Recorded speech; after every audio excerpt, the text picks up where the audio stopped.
আমাকে প্রথমবার গিফট নিতে, তো আমি ওই গিফটটা নিয়েছিলাম না। তো আমাকে ভাবছিল যে আমি হয়তো ওকে মানে ভালোবাসি না, তো এই কারণে ও রেগে গেছিলো।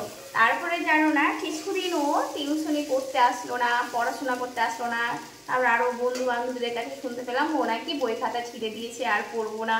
তারপরে বাধ্য হয়ে পরবর্তীকালে দাদার ওই গিফটটা আমাকে নিতে হয়েছিল। তো আমি ওই গিফটটা ইউজ করিনি, আমার একটা সর্দি ছিল, তার কাছে আমি গিফটটা রেখে দিয়েছিলাম। আর ও খুব কষ্ট করে মানে কাজকর্ম করতো তো ছোটো থেকে, তো ওর মানে ও এমন গিফট দিয়েছিল, তখনকার ওর টাইমে ওটা গিফট হয়তো দামিই ছিল, যেহেতু মানুষের বলে না 10 টাকায় অনেক দামি। তো ও আমাকে অনেক টাকার মানে এই ধরো 5-6 হাজার টাকার একটা রিং, তখন তো গোল্ডের দামও ছিল, তো একটা রিং করতে জানোই তো কত টাকা খরচ হয়, সেই 11 সালের কথা বলছি। তো এই দেখো, তোমাদের সাথে কথা বলতে বলতে আমি শাকটা যা দিব আর দিই, দেখছো তো এটা মেশানো শাক আছে জানো। এই শাক আমার খুব ফেভারিট, আমার শাশুড়ি মায়েরও খুবই মানে ভালো লাগে শাক, আর আমারও ভালো লাগে। তো আমি নিরামিষের দিন বেশিরভাগই শাক করি, আজকে যেহেতু শনিবার তো ওই জন্যই আমি শাক করলাম। দেখো শাকটা ছেড়ে দিলাম, এবারে এটাকে আমি কম করে আস্তে করে ঢেকে দিব, তাহলে যখন জলটা ছাড়বে কিনা তো এই শাকটা সিদ্ধ হয়ে যাবে।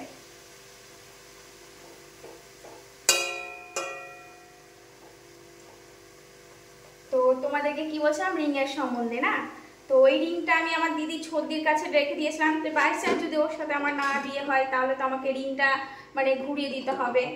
আর আমি একটু অন্যরকম ছিলাম, ওর কাছে কিছু নিতাম না, যে মানে দেখতাম তো যে খুব কষ্ট করে। তো বাই চান্স আমার একটা জানে ভয় ছিল, যদি মা না মেনে নেয় তখন মানে বেকার বেকার, আর তখন জিনিসগুলো যদি নিয়ে আমার ঠিকঠাক না রাখতে পারি, তা এই কারণেই আমি ওর কাছে গিফটগুলো নিতাম না। তো মানে ও আমাকে সত্যি ভালোবাসছিল, ওর বাড়ির মানে সবাই জানতো, কিন্তু আমার মায়ের বাড়িতে কেউ জানতো না। তো এইটা আমাকে মানে হেল্প করেছিল একমাত্র আমার ভাই, আর আমার ছর্দিকে বলেছিলাম সব কিছু। তো আমার ছর্দি দেখো, একটা লাইফে কোনো ছেলে আসলে তাকে তো যাচাই করেই নিতে হবে। দেখা গেল নিজের ইচ্ছাকৃত বিয়ে করছি, আর পরবর্তীকালে দেখা গেল মানে খারাপ বেরিয়ে গেল, তখন তো আরও কেলেঙ্কারি ধরো। তো এই কারণে যে এমন ছেলেকে ভালোবাসবো যে মা বাবা হয়তো মেনে নুক বা কেউ মেনে নুক। সে গরিব ছিল, প্রচণ্ড গরিব, মানে জিরো থেকে মানে খুবই গরিব ধরতে গেলে।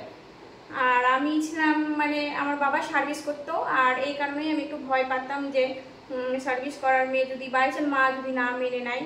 তো এই কারণেই একটু মানে ডাউট ছিল, ভয়ও লাগতো, কোনো জায়গাতেই ঘুরতে যেতাম না আমরা, যে আমার মাকে কেউ যদি বলে দেয়, মা যদি বকাবকি করে। কিন্তু আমার মা যে খুবই ভালো, আমি মায়ের সম্বন্ধে বলছি, কিন্তু দেখো ছেলে মেয়ের প্রতি মা বাবা তো চাইবে যে তার জীবন ঠিকঠাক থাকুক, মানে মা বাবা তো কখনো আর খারাপ চায় না, ছেলে মেয়ে চায় কি চায় না, কখনোই চায় না। এই দেখো আমি কম করে রেখে দিয়েছি, এটাকে একটু টেস্ট করে দিই।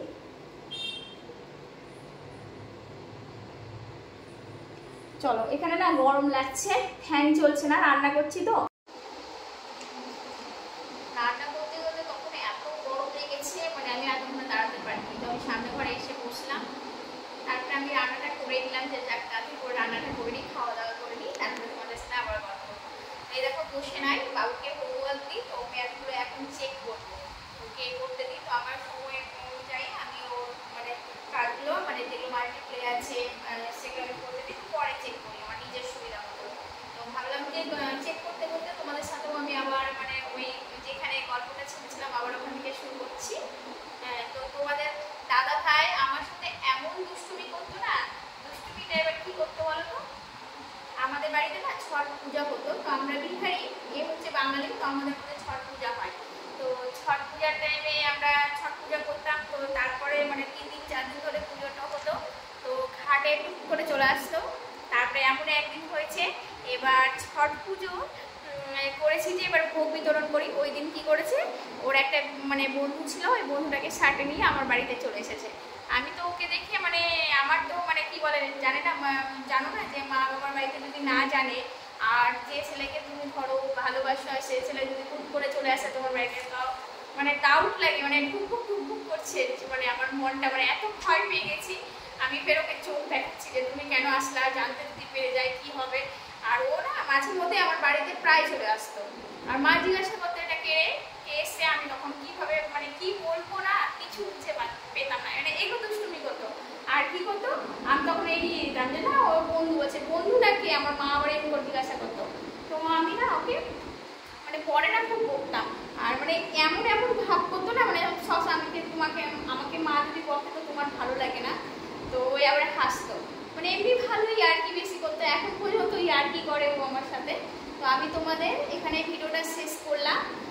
আমি পরবর্তীকালে তোমাদেরকে আবার আমি আমার জীবনের গল্প বলবো, কাজের মাধ্যমে বলবো। যেহেতু দেখো তোমাদের সাথে কথা বলছি কিনা তো বাবুরা নিয়ে যে তো মতটা ঠিক করতে পারছি না, সংসারের সব কাজ নিয়েই থাকতে হয়।